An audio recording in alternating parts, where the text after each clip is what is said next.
Good afternoon, all.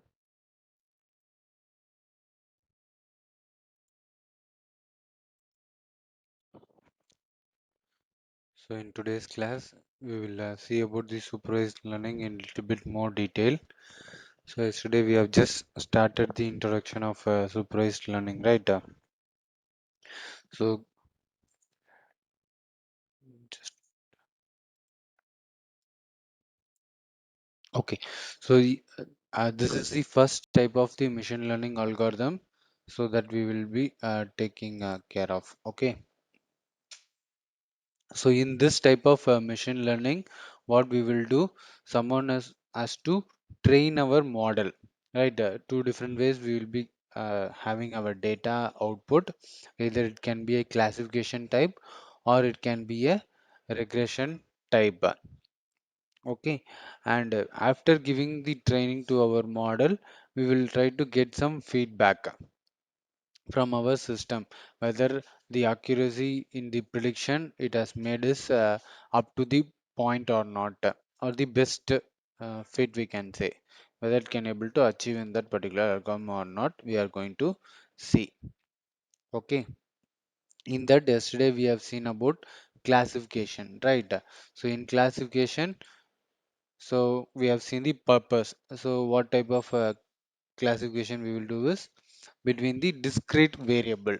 Okay, number of digits is there, or dog, cat, those type of classification purpose. Any data if you are having means, then we will go for the classification type problem. Then output we call it as classes. How many classes that particular model is having, that we will say it as output. Then we have seen some example also, right? Cat, dog, or pen, mobile. It can be more than two classes also, it will accept. Okay. Then we have seen steps. So in steps also up to like I think four steps we have seen. What are all the algorithms are there? Till that we have seen. So can anyone say what are all the steps we have seen? So first step, like gathering the data. Second will be data preparation. So in third part only, we will be choosing the algorithm. So in choosing algorithm, based on how we will choose, based on whether it is a binary classification or multi-class classification or multi-label classification. Few more classification also we used to say like imbalance classification and all. But majorly we will be seeing three things. Okay, whether you are going to compare between any two values. Okay, true or false kind of things. True means this is my case. False means another one condition is there, means we call them as binary classification. And then multi-class classification, what I have told, if you are having more than two classification, but at a time it can able to classify any one item, okay, or any one class only it can able to display, means that we will call it as multi-class classification. Okay, when we come to the multi-label classification, means in a single frame what are all the objects it can able to detect, everything it will try to detect. So that type of classification we call it as multi-label classification. So for multi-label classification, a best example we can give is like face recognition. We can say two, three members are, as a group standing, means each and everyone's face it can able to detect. Or in the CCTV camera related project, if you have seen, means and they might be monitoring all the cars, bikes, whichever passing that particular lane, that can be detected, their number plates can be detected. So at a time we can able to detect multiple objects, so that case we call it as multi-label classification.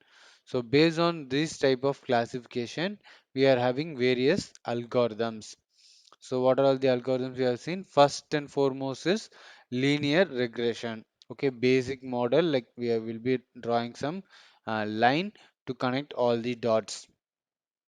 Then we will go for the logistic regression. So logistic regression means value will be between 0 to 1 only. So the minimum value will always be 0, no matter what, and the maximum value will be always 1. So in between only we will be getting the values. So that is why it will be looking like a S like shape, okay, or sigmoid, sine curve, anything we can say. Okay, so these type of values will help us to avoid outliers. Okay, the values will be always within the range only. Then we have seen k nearest neighbor algorithm. So k nearest neighbor algorithm means what we have learned.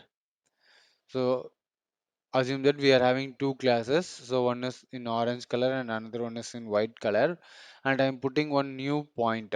Okay, this blue color, or in the center we are having one color, right? So that is one point.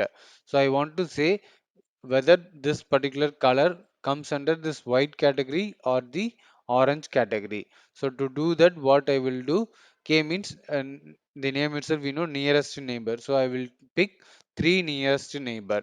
Okay, yeah, which number of neighbors, how many number of neighbors we have to choose, that and all we will be seeing when we are going to that particular algorithm. Generally we are taking two, three, like that, multiple points, nearest to points we will try to take. In that, how many points are very closer to that particular point, the new point which we got, then we will come to a conclusion that new points fall under, okay, under whether orange category or white category. So in this case, if you see, means out of three we have got two uh, points as orange color and one point as white color. Okay, so obviously what will happen, the new point also will be considered as a orange color. So in our assumption, orange means cat, white means dog, means it will return it is a cat, like that it will display to us. So how it is calculating the distance from the new point to the already existing point, it has to find the distance, right? Then only it can take minimum distance, which is having very minimum distance that it has to find, and it has to come to a conclusion that this particular new point also belongs to that category. So that will be done by two distance algorithm. Okay, one is Euclidean distance method and another one is Manhattan method. So as I told, Euclidean distance method means it is like drawing a straight line from the new point to the already nearest points. Okay, and Manhattan distance means it is like when you are having a matrix or geographical location is there for Google Maps and all, we cannot draw a straight line, right? Based on the road, we have to change the direction. So that type of output is, I mean, method is known as Manhattan distance method. Okay, then we have seen support vector machine. Okay, I'm just giving what are all the algorithms we will be seeing later in our session. I'm just giving an introduction of these are the algorithms. This is how it will work. Okay, here if you see, means again I can easily, by seeing itself, I can able to classify them into two categories, right? So one category like white color is there, that I am calling it as dog, and all the black dots and black dots I can call it as cat. So to separate them, what I can do is I can draw a straight line, right? So straight line is nothing but here we call it as hyperparameter. Okay, and the dotted lines is there, right? It is from the center line we will be drawing one parallel lines. Okay, two parallel lines we will be drawing with some distance. Okay, that distance we call it as margin. Okay, how much the margin is bigger, that much better we will be getting the output. Okay, so from this hyperplane, if you have seen, means here three dots are joined, and here again three uh, black dots are joined. So all this are known as the support vector. Okay, so how if I am putting on new pointer, okay, closer to this particular matrix, okay, if it is more than this particular range or near to the hyperplane, then we will call it as a dog category. Okay, if it is greater than the hyperplane and between the margin, means then we can call it as a cat category. Okay, So that is what mentioned here. The new pointer added in the space gap to classify the point based on which gap it lies. Okay, whether it lies between the dog category or cat category, we can define based on this margin space. Okay, then we have seen decision tree. Okay, name itself we are having tree, so we will be having output in the form of tree like structure. Okay, so or to make it easier we say like if then or if else condition like that. So if this condition is true, then next question will be asked and again next question, like that it will go in one order. If it is becoming false means it will be asking new question, some other question it will ask, and it will lead to some at point of time it will lead to an end. Okay, so the first question we are asking, right, the first node we call it as the root node, and the last output we are getting, right, that we call it as leaf node. Okay, when we say it is a leaf node is there is no any further branches are there means, then we call it as a leaf node, and then remaining nodes are known as the child node. Okay, root, from the root we are having so many childs. Okay, from that child we are having so many sub childs, and later on in the last we will get the one node, right, as a output, that we can call it as a leaf node. Okay, then so here also what is important is asking question, like which question should be asked first, because based on that only answer is going to change. When the answer is changing, obviously the next question also will be changed. So based on the multiple questions asked to a user, it will try to come to a conclusion. Okay, then random forest method. So it is an another extension of decision tree. Here how we are using single decision tree. Okay, I have told order is important. What if I am having lot of questions or a lot of conditions I want to check? I cannot do it in based on trial and error method, right?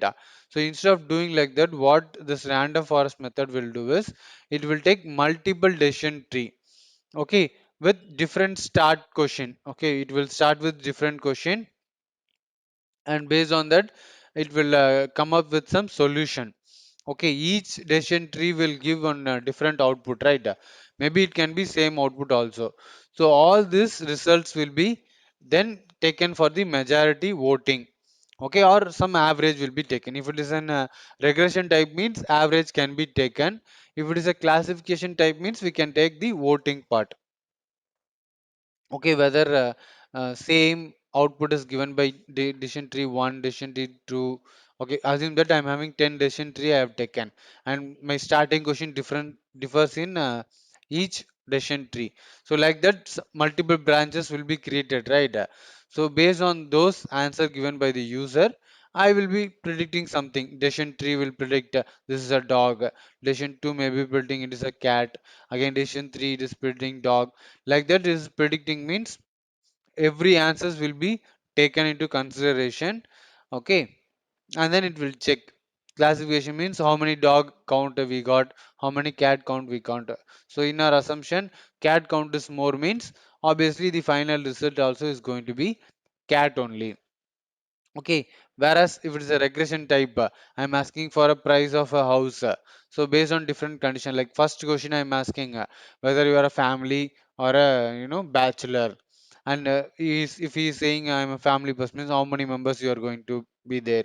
So in your family, you can ask. So he is saying 4 members in my family. So how many kids are there? How many elder people? Like that question can be changed, right? What if in the first question itself the person has told.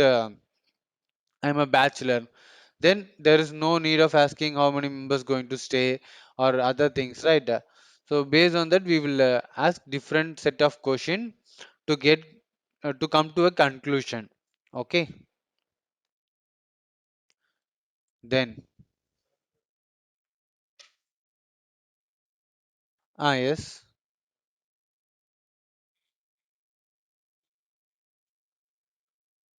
same questions we will be asking, but in different order. We can ask in different order. Okay, that's what. If in the first question itself, we got some output means the question is going to change for next, right? For this, what they will say is, if ice cream you want to eat ice cream, okay, you are going to ask to the algorithm. So first question, what it will ask is whether it is sunny or uh, rainy, something it will ask. Instead of asking sunny or raining, can I ask how many ice cream you want to have in the first question itself? No, no use, right? So only if I say it is a sunny day, maybe if I feel hungry, it will ask whether you are feeling hungry or you are feeling thirsty, like that they can ask. If I say I'm feeling hungry, I mean then I can ask, do you want to have uh, what we can say, do you want to have ice cream or some other food item, you can pass. In case if it is a sunny day, not a winter or some other day means, or rainy day means, we can ask, do you want to have a coffee or something, like that questions will be changing. So we cannot direct, if we is picking ice cream, yes I want ice cream means, then we can ask how many ice cream you want. But I cannot put the first question as how many ice cream you want, whether it is sunny day or not. So like that it will check.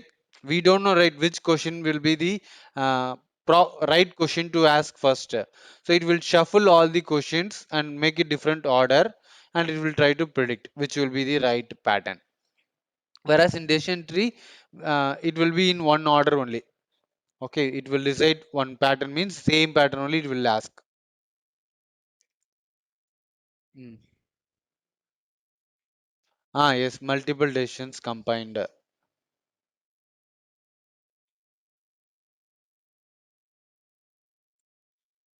Yes, one data set, multiple decision tree we are creating. From that we will get different results, right? Sometimes same result also. Even if I shuffle few question also, same result will come. So based on that, we will go for voting method in case it is category, because that there we cannot take an average, right? If it is in regression type means obviously numbers will be coming. Okay, one decision tree is saying for, like, it is asking human lot of suggestions, right? Multiple people we are going and asking for their opinion. Each people will give different opinion, right? Similar case only in this decision trees also. In complex you want more refined output means we can go for random forest. Okay. So then we are having navy bias. So in case if you are having probability related problem, okay, how, for example, we know that the probability of the event A, uh, knowing that the event B has been already occurred. So used for mainly they are using for spam filtering. Okay, because we can use for spam filtering also, or sometimes we will be using for recommendation also. So many is there. We can use this probability uh, example, how Netflix works. If you ask means, one person likes to watch one series. Okay, the same person is watching another one new series. Okay, series 2 is watching. To make it easier, okay, Tom and Jerry, one's first series he is watching. Second series he is watching Chota Beam. Okay, like that you assume, and person 2 is coming. Okay, the person 2 also watched Tom and Jerry.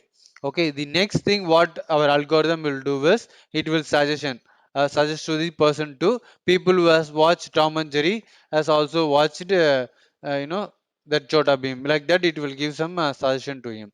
Similar case here also, product is there, spam also. Previously how many people has deleted the message? Mostly we will be deleting and reporting as spam and all we will do, right? Even in mobile also it will say report, block and report spam. So each time a person is reporting it as a spam means it will be like counting in our algorithm. Okay, this particular, from this particular address or mobile number, anything message is coming means people are saying it is a spam message or a spam call. Okay, so next time when a person is calling means, even if you didn't store that number also, it will automatically display you it is a spam call, don't attend, junk call, like that you will be getting notification, right? So all this based on this type of algorithm only. Okay, so then then neural network. So neural network is not an algorithm, but neural network we will be using in the deep learning part. Okay, inside the deep learning we will be using the neural network only. Okay, so this is how the structure of neural will network will look like. So many input layers will be there. From that input layer, we can have various hidden layers. So in the hidden layers, the algorithm will try to extract the feature. A complete image is there means each and every part of the image will be extracted, and it will try to understand few information from that image or any input which has been received, and it will be adding some weightage. So many things will be there that we will see in the deep learning part. Finally it will come to a conclusion. Okay, this will be the output. Okay, here we know the input and it will return the output, but hidden layer remains like a black box. How it is doing we don't know. Like we don't know in the sense experts are still studying like how it is actually predicting the output.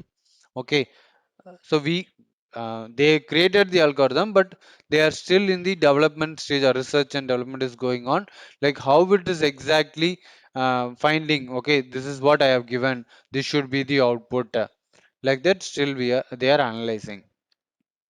Okay, then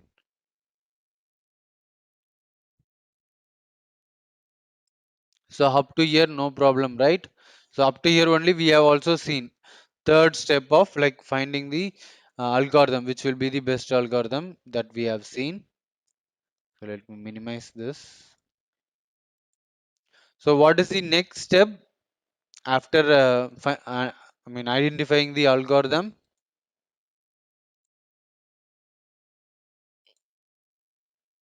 So after identifying the algorithm, we have to train, right? We have to train our that particular algorithm with the data, cleaned data which we have created in the step 2. Then once training has been completed, then what we have to do? Evaluate. Okay, so for evaluating, so evaluating means whether it is correctly predicted or not, we need to know, right? So for that, we are having some basic um, criteria. So we will be checking with this type of methods, and we will get some output, right? Like how much percentage it is accurately predicting. Those things we will check in the evaluation part. So first thing I have given is holdout method. So holdout method means it will divide the data set into 80-20 split up. Okay, so 80 percentage it will take for training the data, and 20 percentage it will take for testing the data. So using the testing data, we already know the output also. During the time of testing, we will pass only the x value. So yesterday itself I have told x, what is x, what is y, right? X means independent variable, y means dependent variable. So x, all the x are going to be our input, and y is going to be our output. Okay, so entire training data is, I mean, data set is there means 80 means it is not like fixed always you have to use 80, but generally more data we will give it to our model for training purpose. The how good it is trained, that much better prediction we can expect from our model. Okay, and remaining 20% is for testing purpose. So testing in the sense, during the time of training we never pass that particular data. Okay, kept separately. Then one by one we will pass that new data. For model it is completely a new data, right? So it will be predicting the answer for all the 20 percentage of the data.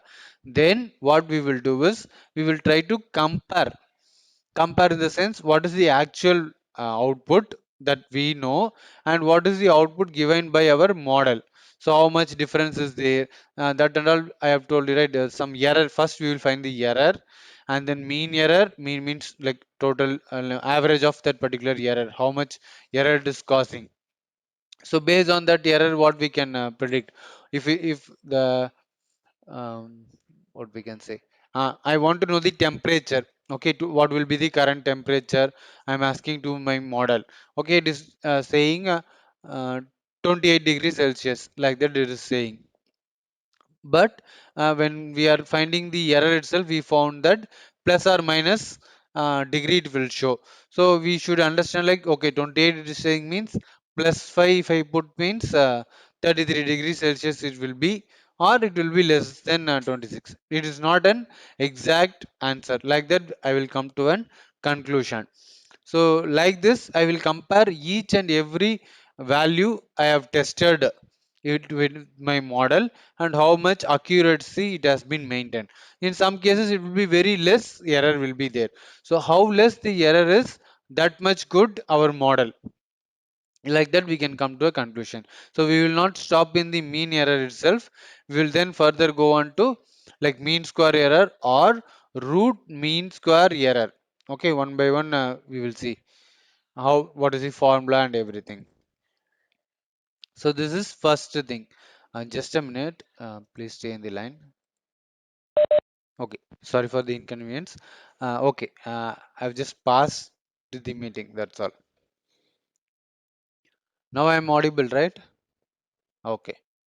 So then first we have seen hold out method, right? So every time we will be using this only.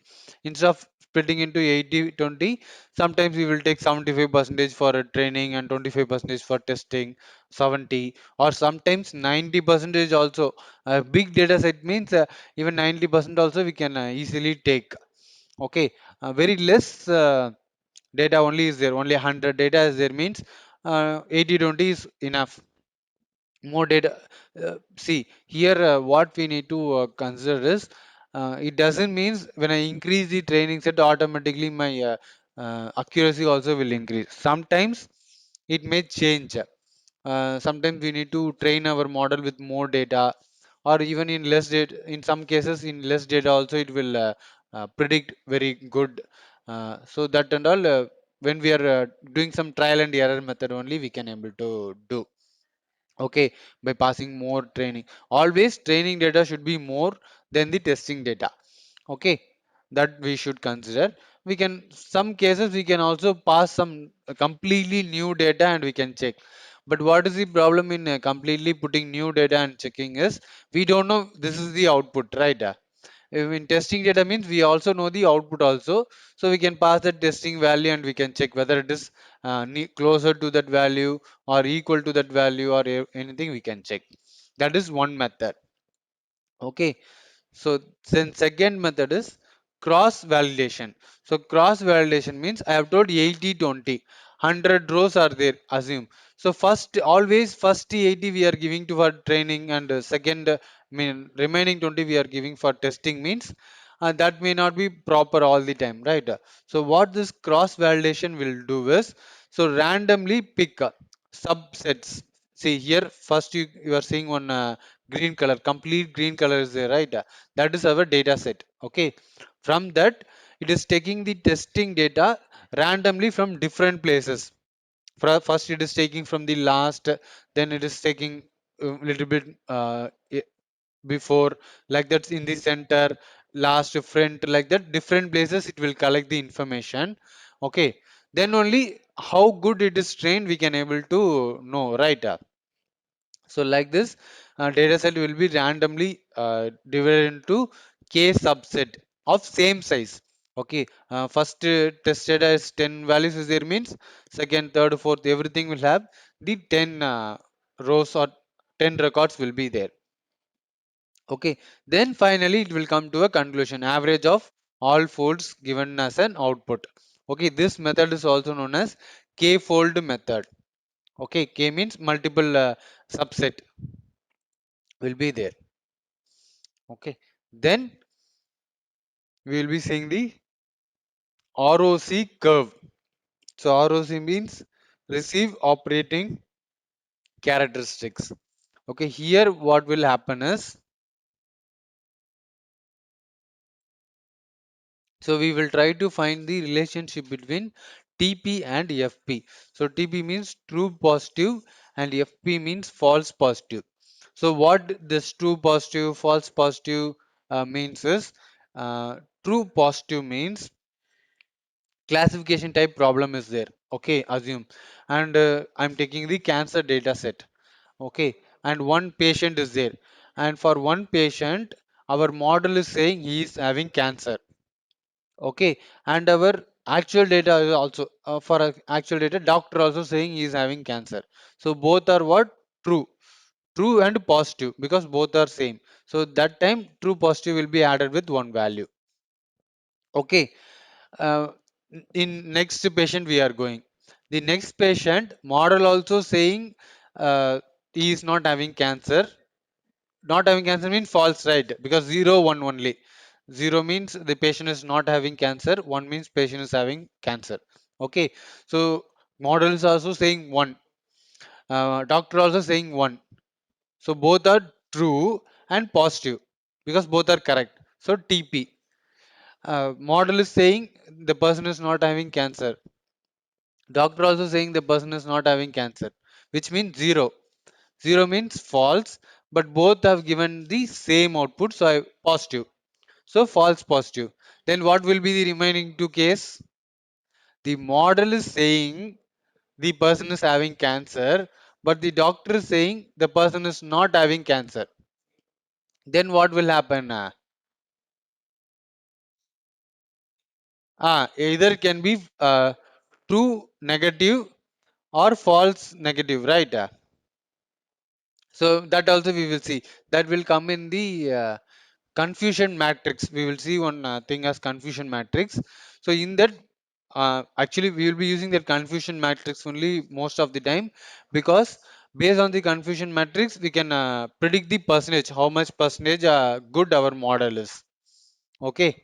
Otherwise I have shown you in yesterday's mind map also, I remember. I don't know whether I have shown you or not. Otherwise you check. Okay, here it is. Okay, just a minute. I'm getting a call. Okay, so here itself we are having that confusion matrix. So we will be getting four values. Okay, so first value represent true positive. Okay, so both are saying it is true and it is positive value.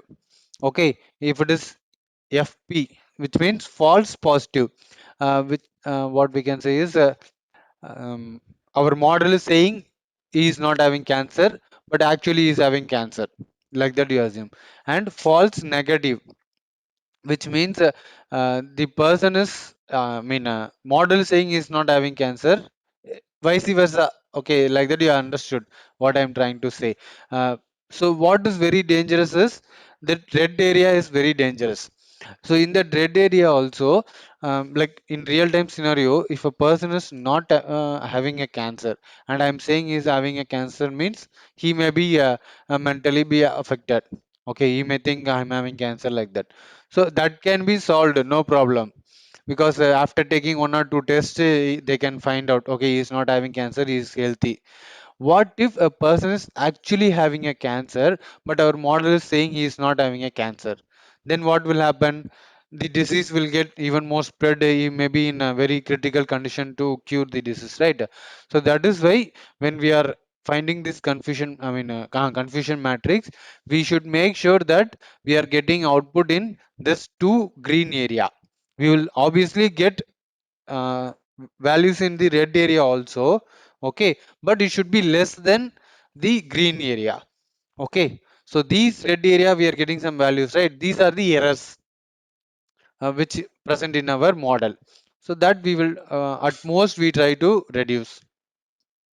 Okay, so based on that only we will be taking accuracy recall.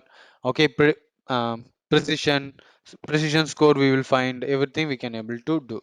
So precision score means there is one formula will be there, TP by TN by some all value. It is like taking a percentage, how much percentage accurate it is, like that. Okay, so up to here then in the sixth step, parameter tuning. So parameter tuning means in some algorithms they will be having different parameters.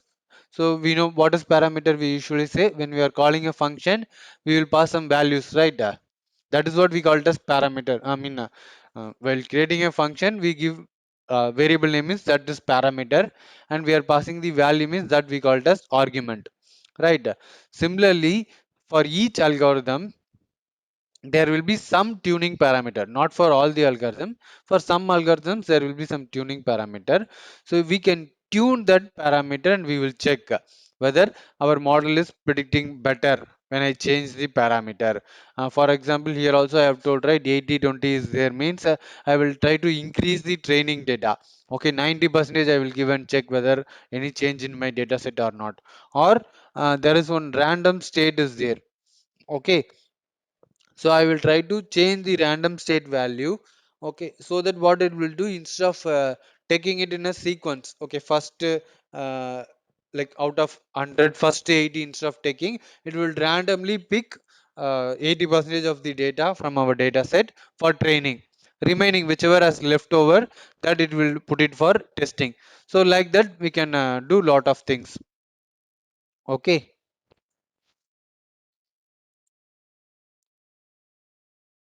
So up to here clear, right? We have not yet seen any projects yet. Maybe by tomorrow we will start from linear regression. But as of now, whenever I'm using these terms, so you should be aware of, okay, this is what I'm trying to say. I have already told this. Like that, you should remember. So totally seven step. The sixth one will be rarely used. Okay, depending upon the algorithm. So remaining is something common in all the algorithms. We need to choose the algorithm, train the algorithm, test the evaluate the algorithm, then finally predict the algorithm. So when it comes to prediction, we will pass that remaining 20% testing data as there, right? So that we will pass and we will check. Okay. Few more also is there. For example, we will be visualizing the data. That and all a part of evaluation, and we can say, because while checking that itself, we know, right, whether it is predicting or not. Like if I'm drawing two lines, in one line it is showing the predicted value, and another line it is showing the actual value.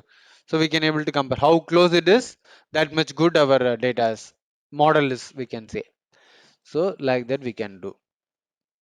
So this is for classification type of problem. So now we are going to see how what are the algorithms there in regression and where we will be using this regression type.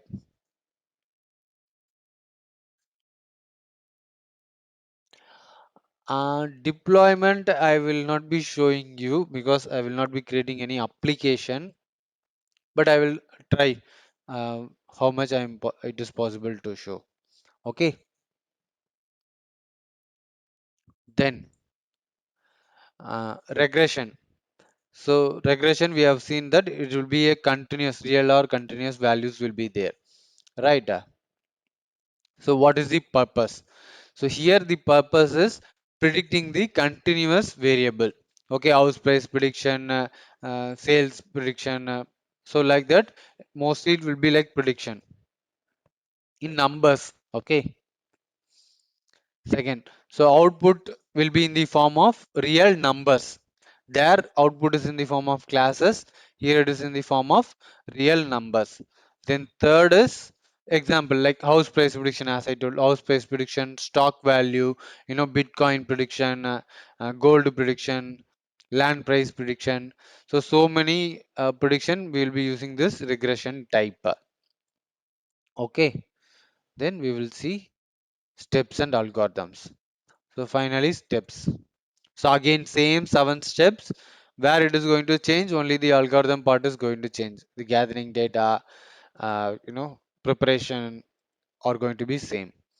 So choosing the regression algorithm. So we are having three main algorithms, okay, in the regression part.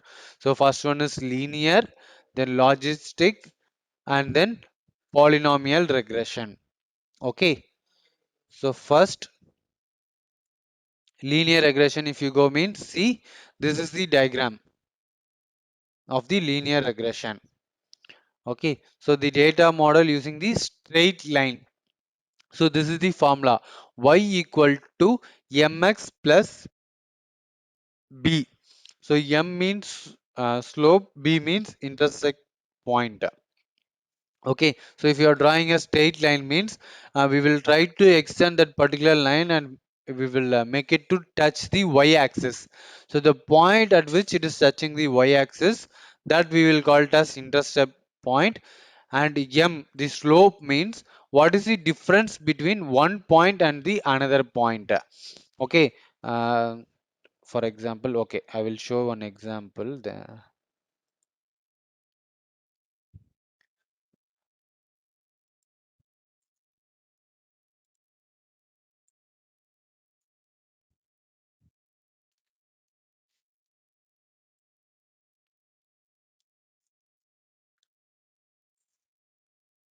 Okay, so I'm just taking x and y.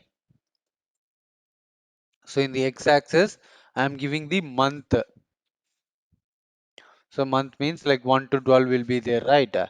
So 1, 2, 3, 4, like that.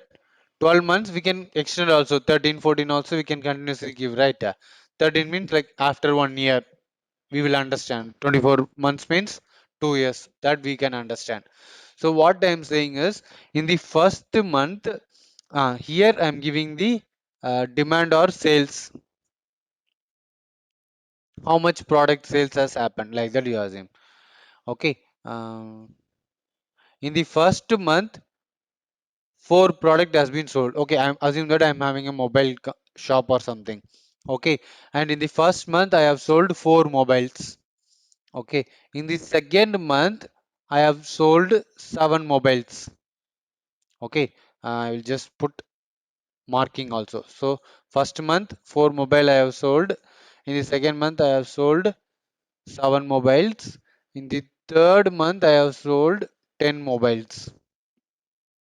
Okay, now if I ask you a question, what how much mobile I will sell in the fourth month, what you will say?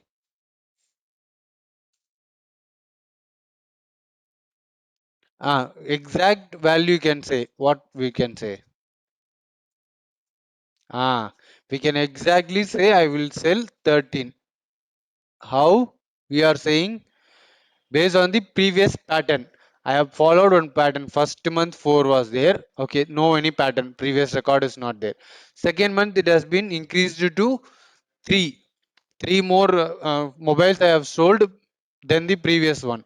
Then in the third month again 3 than the previous one. Okay, so it is creating some pattern month by month. So obviously you will say, right, when the fourth month or what will be the sales means, obviously you will say 13. Like this only our machine also will start to find the pattern. Here you told the difference, right? This difference is nothing but the M. That mx plus b you have seen, right? That M is the difference between each point. And if I draw a straight line, this is not going to be the real case, right? In real case, every month the sales is not going to be increasing like this. It will be like a different curve. 1 month 10 mobile will sell, 1 month only 5 mobile will be sold. Okay, but just for understanding the linear regression, I am giving this example. So what our program, so I can draw a straight line like this, right?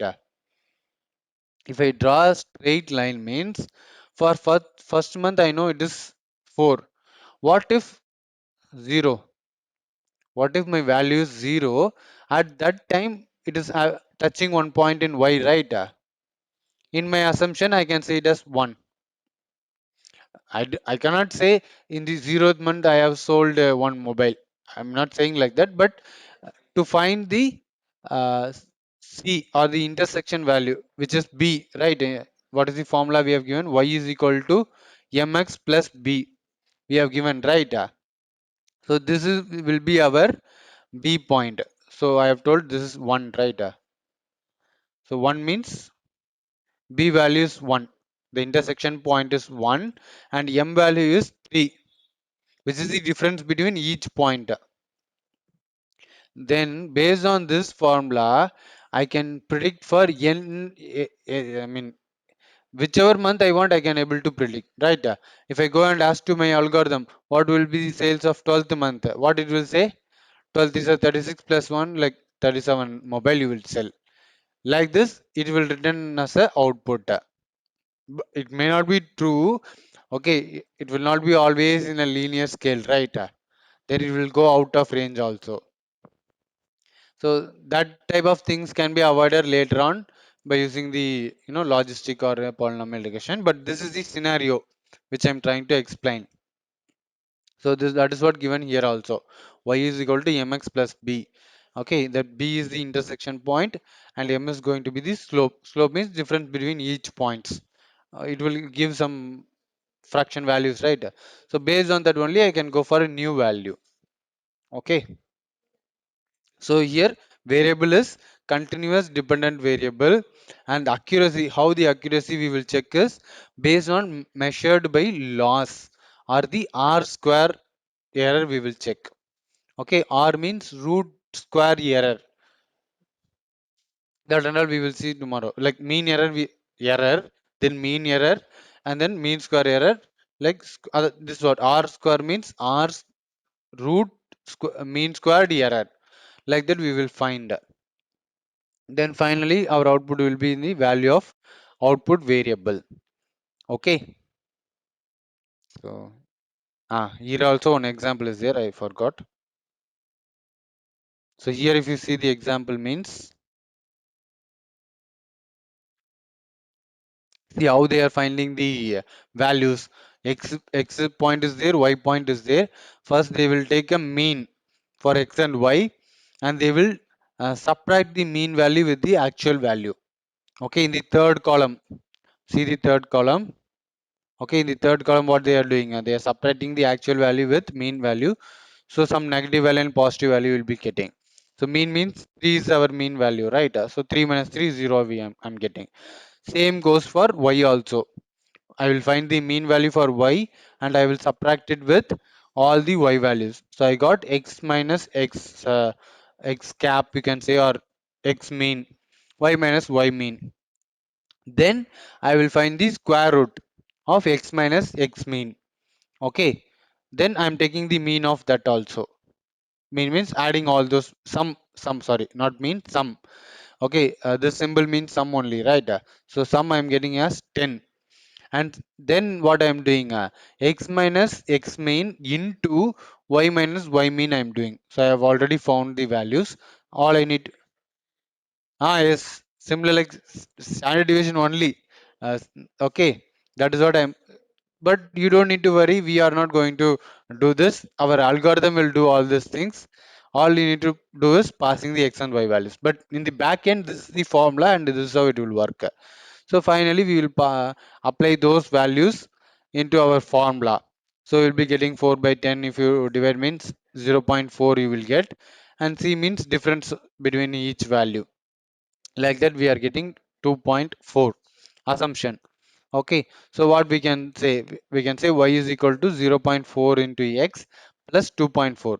So whenever I give x value, okay, it will obviously give me the y value, right? If I say this month I want, means automatically it will say what is the month, I mean what is the value you will receive.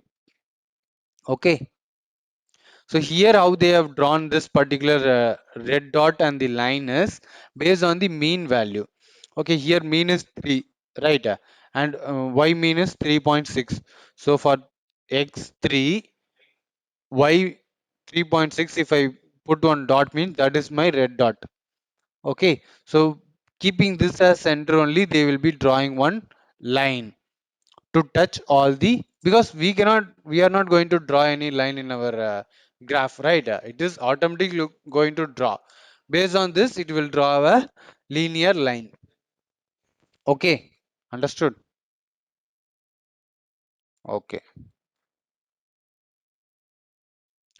It will not, like, it will draw a line and it will check we will check how much line points it is connecting to. The more it is connecting, the more accuracy we will get. The less it is connecting, then our model also will not predict properly. Price will be one, I mean actual price will be one, and predicted price will be something else. Okay, then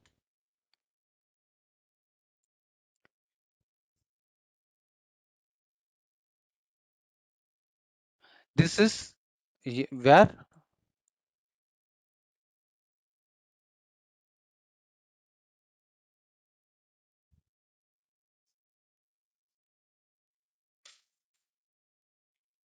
No, no, here I have given only linear only, right? This one you are saying. No, linear. Okay, sorry. Here, classification should be there. I think here it should not come regression. It is a classification problem, right? My mistake only. But generally, these are the given. But regression means regression problem only it can solve. Not we don't have linear classification. Okay, these two will not come here. I will remove it otherwise. Delete. Okay, only for regression part only we will use. Logistic classification we can do. 0, 1 is there, right? So less than 0.5 means this category. More than 0.5 means different category. Like that I can do. So logistic classification I can do. Okay. Same we can do for many things. Okay. So this is the diagram. Okay. Actual diagram. So this also we have seen logistic regression. So data modeling using S-shaped logical function we are using. Okay. So here it will return you the values. Okay. Very less value means 0 only it will return. So otherwise we can use the point values also. Okay. Or we can set some range also from this range to this range I wanted as output means in between that range only you will be getting the output. Okay. So again categorical dependent variable. So that also we can use. I have told right if I draw a middle line means where I will draw in the 0.5, then only I can say it is middle. So more than 0.5 I'm getting means it comes under different class. Less than 0.5 means we can say it as another class. It is like binary classification. Okay, similarly. So how we will uh, find the accuracy of this logical regression is based on the confusion matrix or F1 score method we will use. Mostly confusion matrix will be better case for classification type. Okay, when you come to regression means F1 score we can use. 2, 3 is there. We will check mean square error also we can check, I think. Okay, so output will be in the form of true or false. Uh, okay, I think I have given.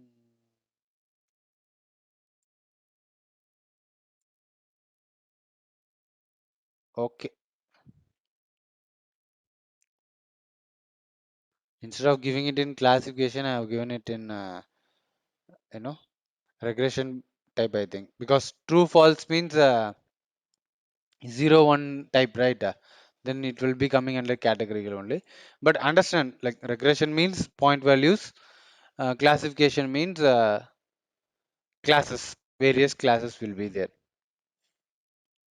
Then polynomial regression. So instead of drawing a straight line, see, also I have shown you the dots, right? My dot is a little bit curvy.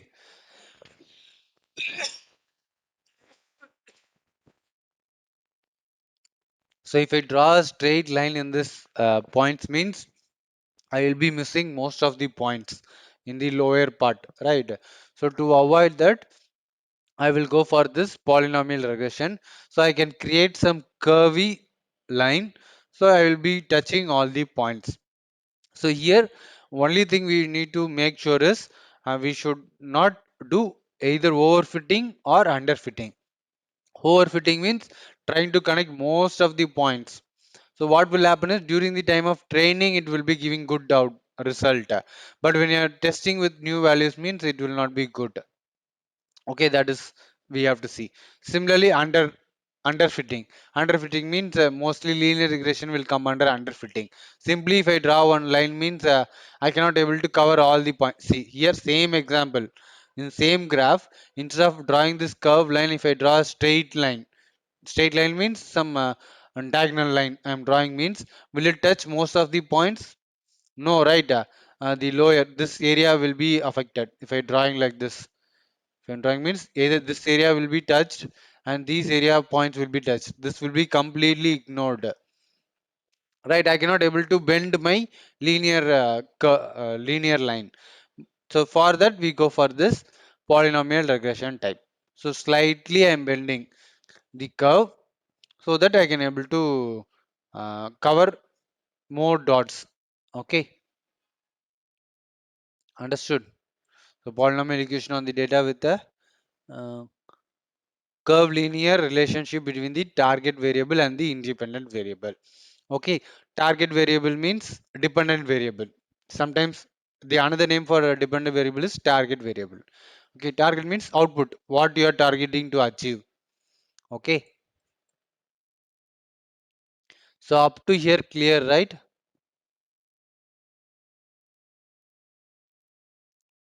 Okay, so then fourth step we know training, then evaluation, then parameter tuning and prediction is there. So evaluation already we have seen so many evaluation, right? So in this only we will be using some evaluation for our regression also. Okay, so I'm giving a short overview of differentiating both classification and regression. So classification means first thing you should strike is classes will be there. Regression means number is going to be there. So classification type of algorithm means we can use a k nearest neighbor, support vector, decision tree, random forest, like that we can use. And for evaluation purpose, we will be using mostly we will be using the confusion matrix only. Okay, because it is a classification, right? So we can do this classification report we can generate using the confusion matrix. Okay, similarly when I go for the regression means linear or logical or polynomial regression, which type of regression we need to see. Okay, in decision tree also we are having decision tree classifier, decision tree regression, those things will be there. Okay, and for evaluating the regression type of model, we will go for the score, R1 score or mean square error. Those things we will be focusing on. Okay, any doubts is there till here?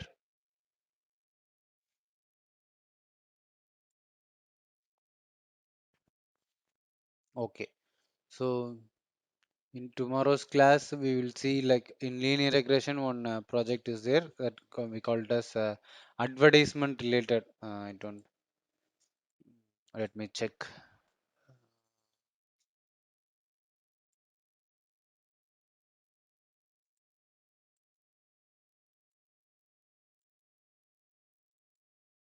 Yes. So add sales. Okay. Simple linear regression we will see. Okay. What data set I'm going to use in tomorrow's classes um, based on the hour of study, whether our marks will be increased or not. That we are going to predict using the linear regression method. Okay. And for one more thing also I forgot to say, for machine learning, we need to install a library called scikit-learn. Okay, that also till now we have not yet actually installed any library, right? NumPy Panda and all by default available in Jupyter Notebook. So we just imported it. This is the first time we are going to install, actually going to install the scikit-learn library. Okay, that also we will see how to install and other things in tomorrow's class. Okay,